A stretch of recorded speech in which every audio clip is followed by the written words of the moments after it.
नमस्कार।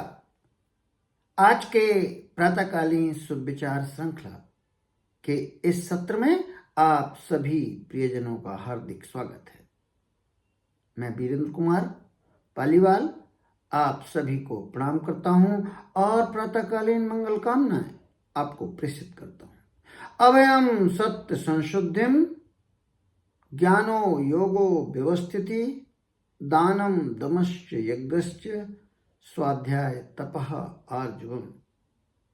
श्रीमद् भगवत गीता के 16 अध्याय के श्लोक नंबर 1 के दूसरे सद्गुण की सत्य संशुद्धि की आज हम चर्चा करने जा रहे हैं। भगवान श्री कृष्ण ने अभय के बाद सत्य संशुद्धि को चुना।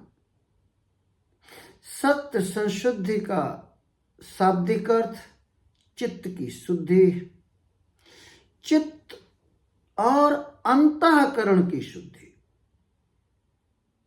चित्त और अंतःकरण यदि शुद्ध हो जाए तो बाकी सारे शुभ लक्ष्य बहुत साधने में आसानी हो जाएगी। और भी इससे अधिक बात कही जाए तो मन के बारे में, जो मन की अनंत शक्तियों के उपयोग के बारे में जो बात कही जाती है कि मन बहुत चंचल है, हठीला है, उच्छृंखल है और अनंत शक्ति वाला ये मन बस में करना असंभव है,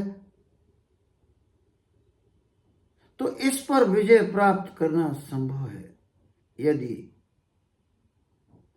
चित्त को शुद्ध, अंतःकरण को शुद्ध कर लिया जाए। तो कैसे शुद्ध किया जाए, इसकी आज हम चर्चा करेंगे।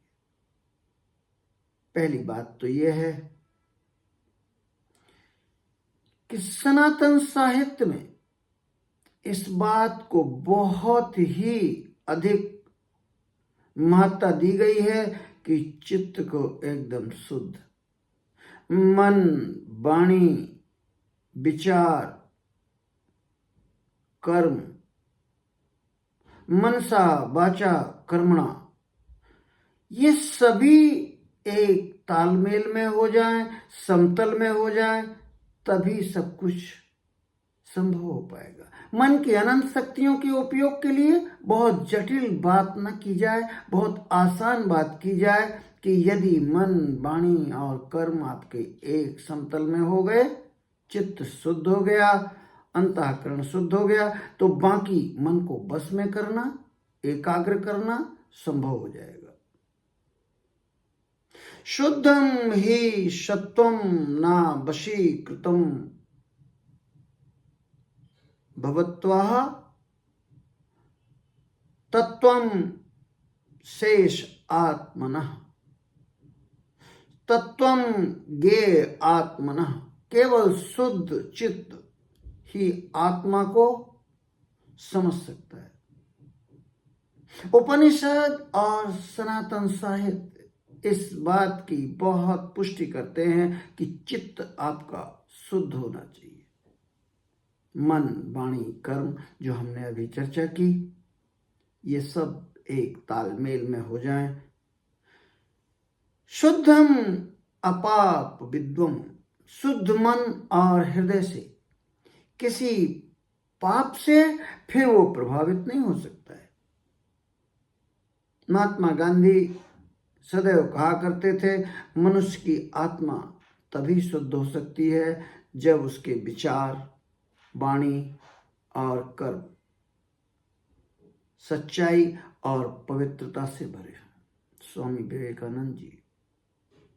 मन को शुद्ध करो और भगवान के दर्शन तभी संभव हो पाएंगे। सत्य संशुद्धि वो एक महान सद्गुण है जिसे विकसित किया जा सकता है। एक एक कमी को दूर करते जाएं अभ्यास से और वैराग्य से, जिसकी चर्चा पहले की गई है। और भगवान पूर्णावतार श्री कृष्ण ने अभ्यासेन तु कौन्तेयो वैराग्येण च गृह्यते।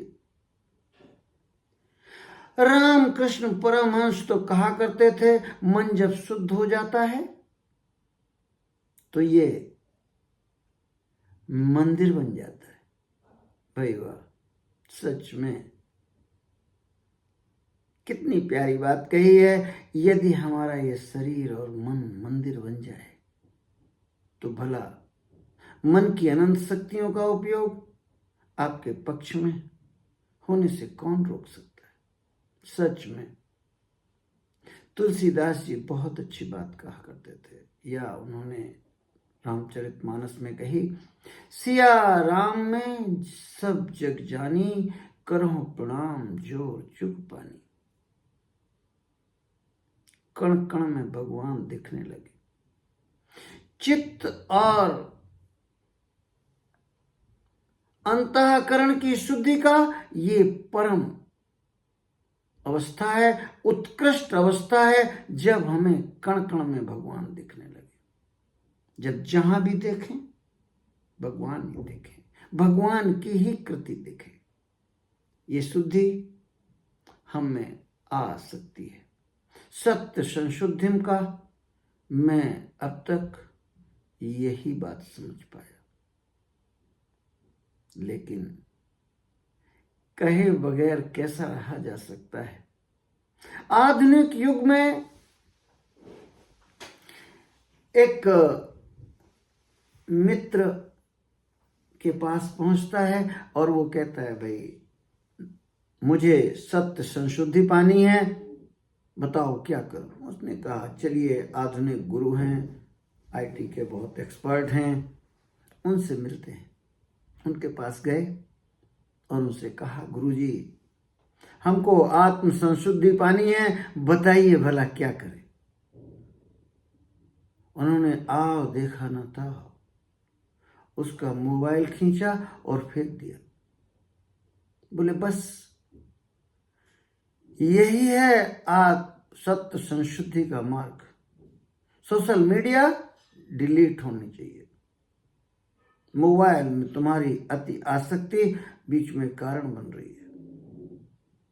का ठीक है गुरुजी, जब हमें सत्य संशुद्धि पानी ही है तो हम इसको तैयार हैं। प्रणाम किया और कहा कि हे प्रभु, और कोई काम तो नहीं। उन्होंने कहा कि एक काम है, मेरा कमंडल खो गया है, ढूंढो उसको। बोले प्रभु कहाँ ढूंढे महाराज, गुरुजी कहाँ ढूंढे उसे। बोले उसे ढूंढो, वो अष्ट धातु का है, बहुत महंगा है और बहुत उपयोगी है। मेरा काम नहीं चल सकता, वो ऐसा ही है जैसे कवच कुंडल हो कर्ण के, उसके बगैर जीना संभव नहीं है, बहुत मुश्किल है, वो तो चाहिए ही चाहिए। आधुनिक शिष्य बहुत मेधावी तो था ही, उसने कहा प्रभु मेरी आसक्ति मोबाइल से और आपकी कमंडल से कुछ खास फर्क नहीं पड़ता। अगर अध्यात्म की दुनिया में देखा जाए तो आसक्ति तो जिससे ही हो वही आपका बंधन बन जाएगा। मेरा मोबाइल बताओ कहाँ है, कहाँ फेंका है, मैं उठा लाऊं उसको। तो आज इतना ही। सनातन साहित्य में भरा पड़ा है, एक सत्र में तो एक सद्गुण के बारे में मूल चर्चाएं भी नहीं की जा सकती। हरिश्चंद्र की कहानी हम लोगों को जरूर सुननी चाहिए, सुनानी चाहिए, परिवार में सुनानी चाहिए। सच में कैसा वो अंतःकरण होगा कि जो महाराज था, कितनी यातनाएं सही, कितनी दास्ता सही, और कितनी दरिद्रता सही, और कितनी विषम परिस्थितियों से गुजरे, पर अंतःकरण की शुद्धि, चित्त की स्थिरता, चित्त की शुद्धि ने उनको आदर्श बना दिया। और संतोषम परम सुखम, हम सभी सुनते तो हैं, पर यह सिर्फ बौद्धिक ज्ञान का हिस्सा न रह जाए कहीं। ये भूल ना हो जाए हमसे। बौद्धिक ज्ञान की अपनी कोई सामर्थ्य नहीं होती जब तक कि उसको अपने आचरण में न लाया जाए, व्यक्तित्व में न लाया जाए, अपनी आदतों में न ले आया जाए, क्रियान्वयन न कर दिया जाए। बहुत बड़ी बड़ी बातें हम कर सकते हैं, पर यदि वो क्रियान्वयन न हुई तो वो सफल न होगी। ये तो ऐसा ही है कि डॉक्टर का मेडिकल प्रिस्क्रिप्शन हम लिए घूमें और कहें रोग ठीक नहीं हो रहा है।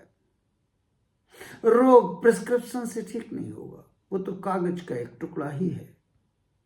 पर यदि उस प्रिस्क्रिप्शन से हमने उचित औषधि खरीदी, पथ्य को पथ्य का ध्यान रखा, डॉक्टर के बताए गए और लिखे हुए उस प्रिस्क्रिप्शन में नियमों का पालन किया, नियमानुसार दवाई ली, तो आपको ये रोग मुक्त करने की क्षमता रखता है, स्वस्थ करने की क्षमता रखता है। यूं कहिए आपका लक्ष्य प्राप्त हो गया।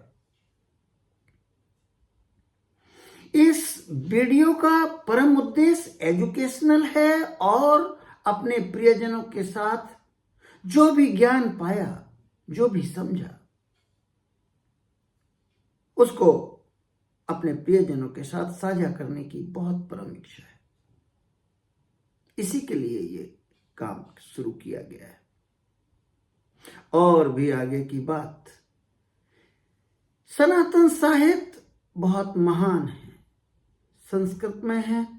हमने खूब कोशिश की है और समझ करके, लेकिन ये कहना अनुचित नहीं है कि ये मेरी समझ के अनुसार व्यक्तिगत विचार है। कोई बात विवाद की संभावना शेष न रह जाए। आप इसको स्वयं पढ़ें, ये आपके लिए प्रेरणा का काम करे, जिज्ञासु हो जाएं आप, और श्रीमद् भगवत गीता और सनातन साहित्य उठा करके आप महान सद्गुण पढ़ने की आप में इच्छा जागृत हो जाए। मेरा महत् कार्य पूरा हुआ, मैं इसी महत् कार्य में लगा हुआ हूं। यदि आपको इसके कंटेंट पसंद आए हों तो इसको जरूर लाइक करें, शेयर करें, सब्सक्राइब करें, बार बार देखें और मुझे लिखें कि क्या आपको इसमें अच्छा लगता है, क्या त्रुटि रह गई जिसको सुधारें तो और उपयोगी हो जाएगा। मैं भरपूर कोशिश करूंगा कि उसके जवाब दूं और उस पर अमल करूं। श्रीमद् भगवत गीता में,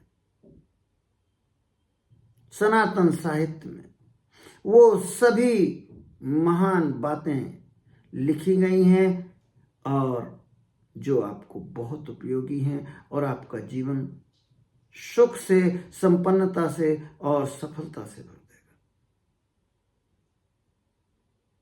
धन्यवाद, धन्यवाद, बहुत बहुत धन्यवाद।